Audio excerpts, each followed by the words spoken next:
Hello, ladies and gentlemen. My name is Kiiza Martha.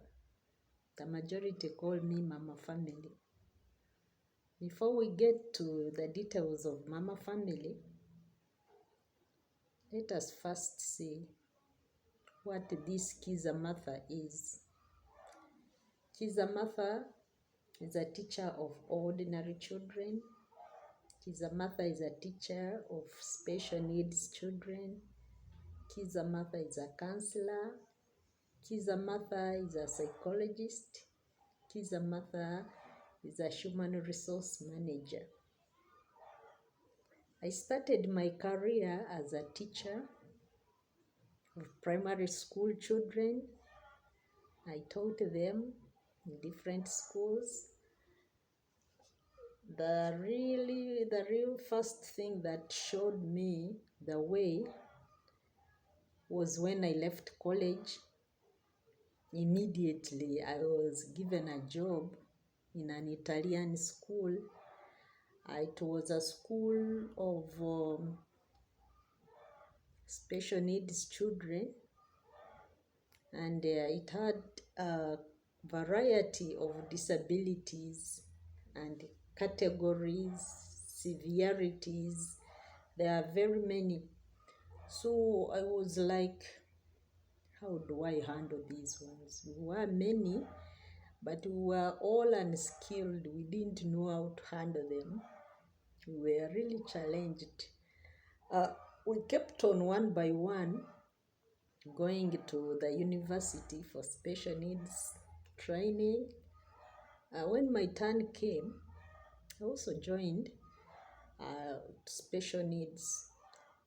But when I was there for a diploma in special needs education at the university, I realized the special needs disabilities were very, very many.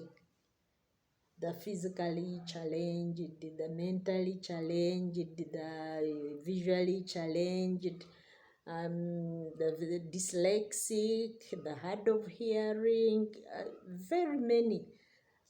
So I was like, what do I do?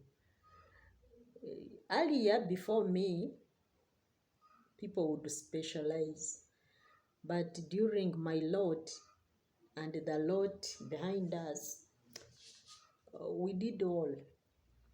Because in this inclusive education, it was realized that children should learn together with the rest of the children in the same class, and the teacher cannot dictate which kind of disability they should have, and having all the disabilities with a different teacher also became a challenge. So we went in for all.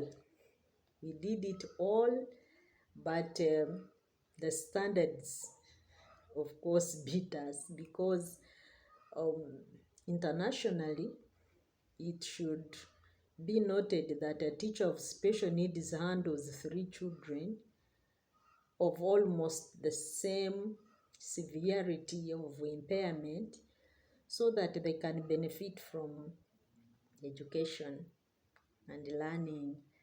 But here we are, we cannot afford it. The teachers are not very many, and also the schools are very many, and every school, so long as you hear a school, there must be a disability of some sort or disabilities of some sort. And those disabilities, remember, are different categories and different severities. So it is very difficult, very challenging for teachers to handle this category of children. So when I came out, I taught some of them. I taught the mentally retarded children. I taught the physically challenged children. I taught the hard of hearing, even these ones totally deaf. using sign language. I taught them.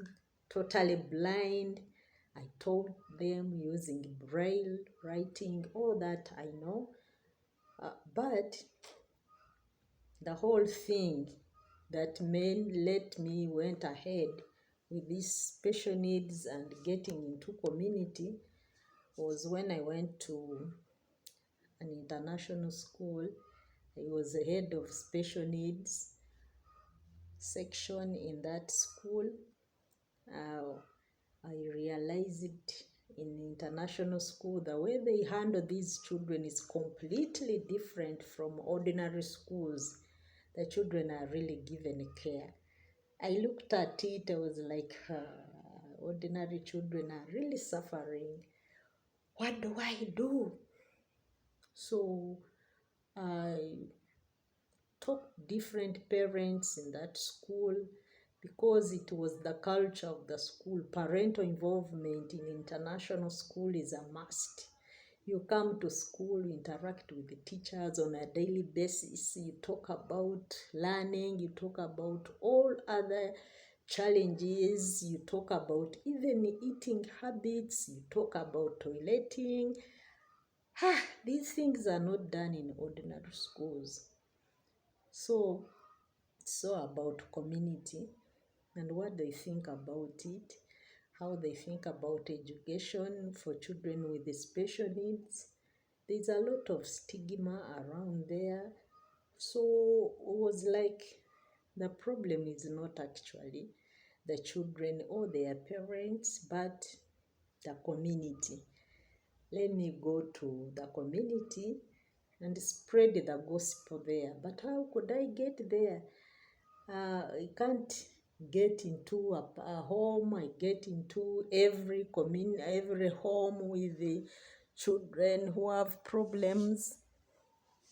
So, say the best way, let me get into a university again and do community psychology that will give me a platform to reach every parent, every community out there and talk about these children, because the problem was not actually the parents or the children, but the communities around these children.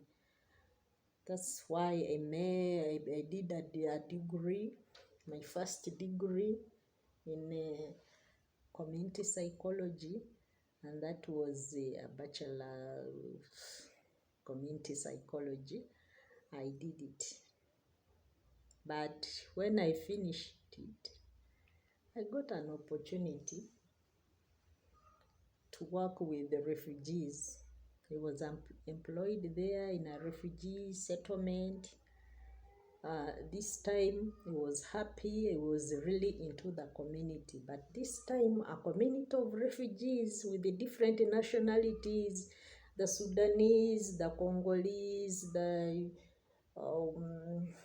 Kenyans, the Eritreans, the Somalis, Burundians, all around Uganda, the refugees were in the settlement.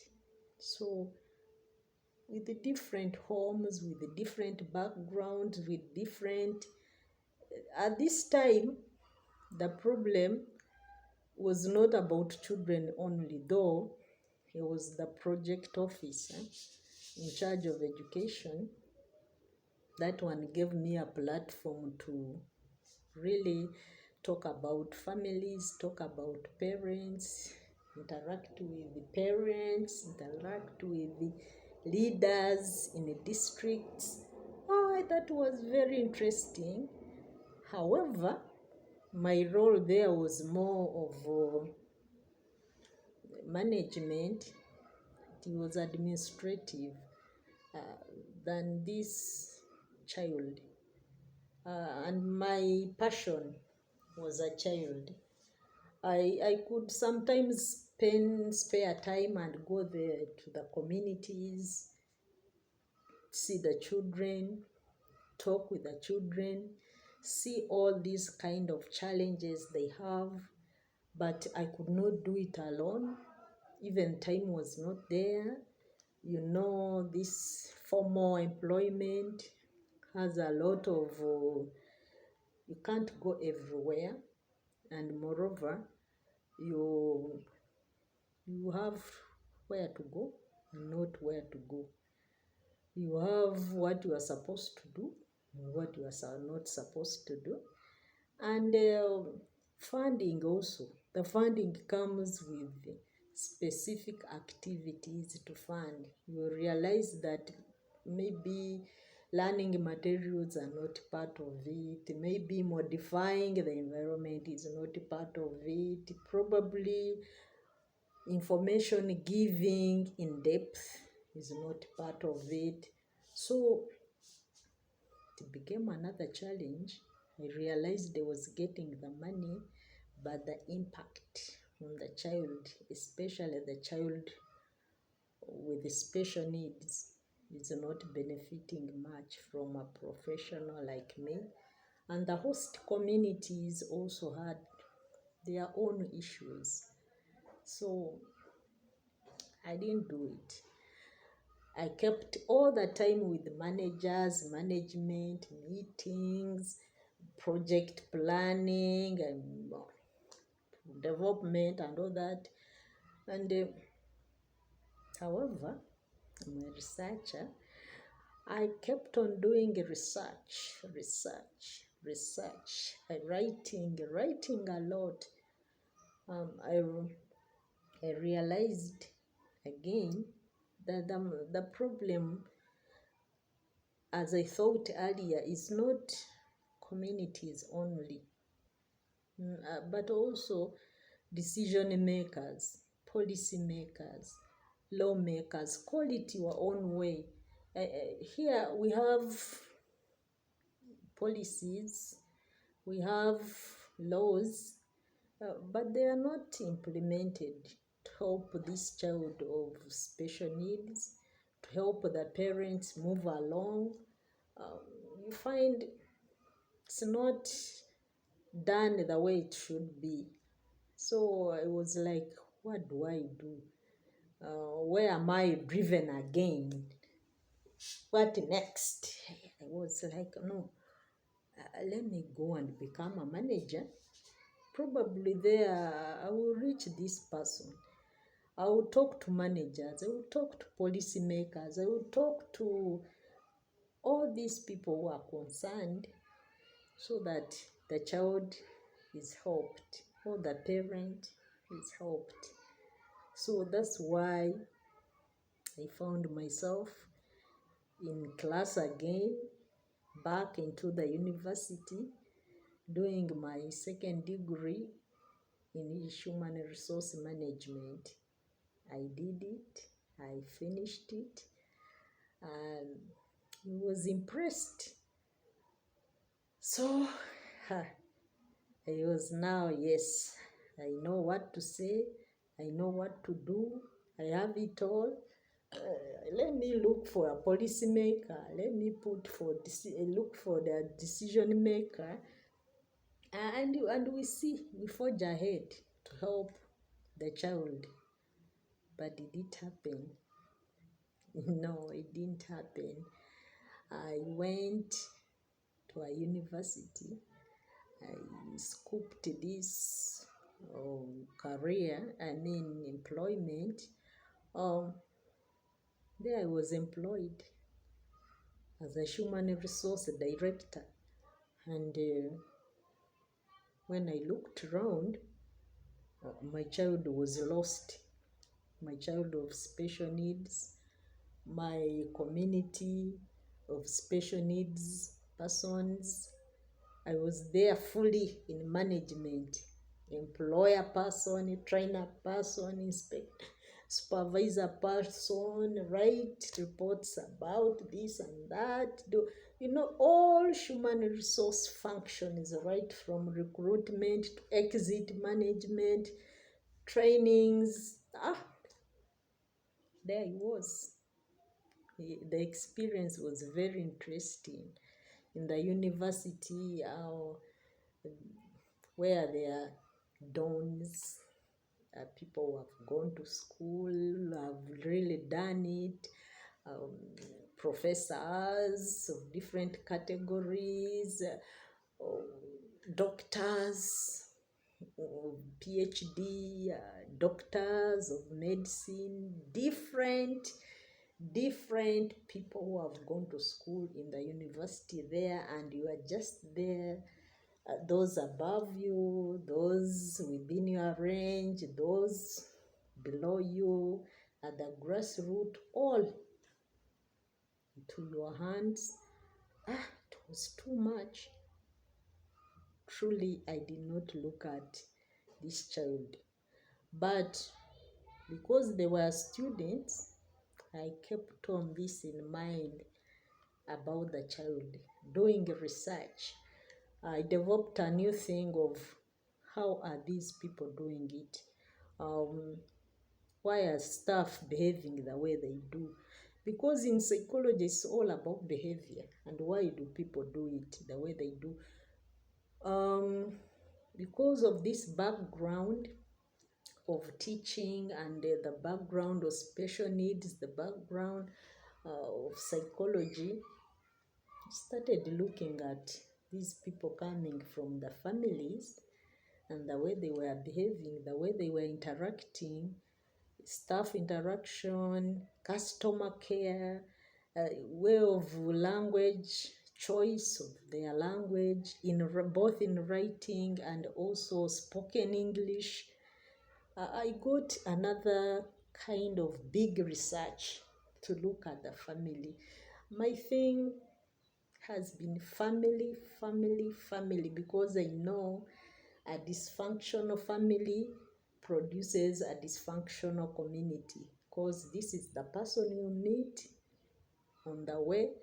If he's a man, he meets a woman. If he's a woman, he meets a man. They agree, they stay together. They agree, they say, let's be in the same home. Along the way, the home starts to enlarge, children come in, extended family comes in, the in-laws. So you find that in the family, if the family member, one of the family members is dysfunctional, it affects the whole family. And that kind of the way it affects them, it also affects the community. And the community, in the churches, we go along the way, in the offices, we find ourselves. We find that if this person's family has a problem, the work will also have a problem. Believe me or not, that's why research indicates that around 85% of our community problems come from our families, So we have to look at this family. Martha touches the family. Martha deals with the family. It is all about family, family, family. The family should be functional enough to produce a functional community. So Martha is how I came up with this name, Mama Family Enterprise. And Mama Family Enterprise is my business name. I realized that formal employment will never help a person you want to help if you want to really help this person with the problems, especially special needs and other community problems, because the other one is formal. It has its own regulations, it has its own limitations. So for that matter, I had to leave the job when my contract ended. It was like, I'm sorry, you have done it all for me. I earned, I developed myself, but I still had this child, the community. I said, I'm not renewing. I didn't renew. So when I didn't renew, I came and started my own Mama Family. I called it Mama Family Enterprise. And in Mama Family Enterprise, that's where I do my counseling of the family. This counseling starts with a child of 4 years. We talk about with the children bigger than 12 years before they become adolescents. Then the adolescents have their package, the youth, the couples, the individuals. There are those individuals who need to be talked alone as individuals, or groups, or that one I do. I also write books. My books are there. I write and sell on Amazon. I also sell individually hard copies. About Mama Family Enterprise, please reach there. The link is mamafamily.org. You will find it all there, what Martha does. So, excuse me. Also, apart from writing books and doing this counseling thing, issues of human resource have not thrown them away. I also do them, but at individual level. I'm called upon by schools, churches, organizations, government entities. I talk to issues of human resource, just all the functions, right from recruitment to exit processes, and customer care and interpersonal relations. Very important, and it always has issues in organizations I've been, and I've tried at least to transform many, and the reports are coming. I'm happy about it. So ladies and gentlemen, in short, Martha touches a family. Martha will always touch a family. I have come. I'm not about to go. I'll be there. Reach me at mamafamily.org. Read about it all. Read about the books. The books are nursery school books of phonics. All these sounds and how they are taught. The knowledge I got all from international schools, I realized they should share it, because our ordinary schools don't do it I can't say the right way, but there's something we missed, that these people, the international school, are much, much ahead of us. You will realize that a child by the end of 3 years can read everything using sounds. And the way we use our sounds here in Uganda is completely different from the way international schools do it. So my experience sharing and the books, I do the writing and also do the training of how the books should be used and the rest of the materials. So please, for now, let me get to this. I'll get back. Can stop here. I will get back every day. Check around. My works will be there on almost either daily or weekly basis. on Twitter, I'm there. Instagram, I'm there. Facebook, I'm there. YouTube, I'm there. LinkedIn, I'm there. So find me on all these social handles.